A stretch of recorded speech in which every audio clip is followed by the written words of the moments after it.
אם היו מאבחנים אותי, אז ברור שהיו מוצאים איזושהי הגדרה על ההפרעת קשב שיש לי. לקח לי המון שנים להתאזן במקום הזה, אני עדיין ממשיך להתאזן, אבל היום אני יודע מאיפה זה מגיע. אני חושב שהרבה מההפרעת קשב שלי מגיעה מזה שבעצם איבדתי קשר עם עצמי.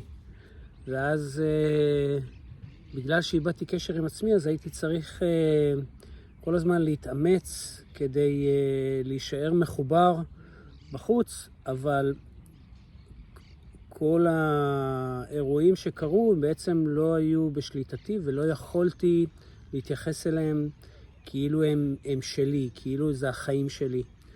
וככל שעבר הזמן ההפרעת קשב החמירה. נגיד בבית ספר לא יכולתי ללמוד ולא יכולתי לשבת בשיעור ולנסות להבין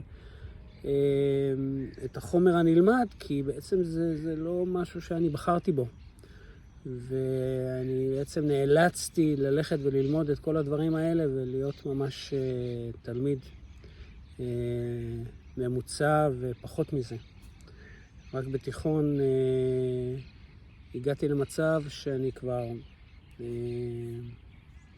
שההורים צריכים להתערב כדי לנסות להשאיר אותי בבית ספר.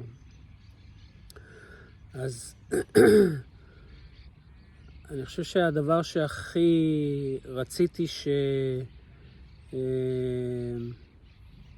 שרציתי בתיכון זה שזה ייגמר, זה שכל הסיוט הזה ייגמר. וכמובן שסיימתי לא עם בגרות מלאה, והייתי צריך להשלים אחרי זה בצבא, כי הבנתי שאני צריך ללמוד. וזה לא הייתה בחירה, גם כן לא הייתה בחירה שלי, אלא משהו שהבנתי שזה מה שצריך לעשות.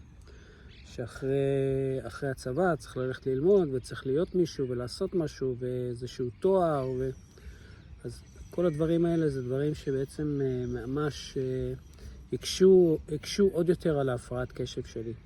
שבעצם הייתי צריך להיות מישהו שאני בעצם לא בטוח שזה מה שאני רוצה להיות. והמעניין הוא זה שכשבחרתי בעצמי ללכת ללמוד באוניברסיטה, זו כבר הייתה בחירה שלי, ושם ממש הייתי תלמיד מצוין. ההפרעת קשב כמעט ולא פגעה בי, כי עשיתי דברים מתוך הרצון שלי.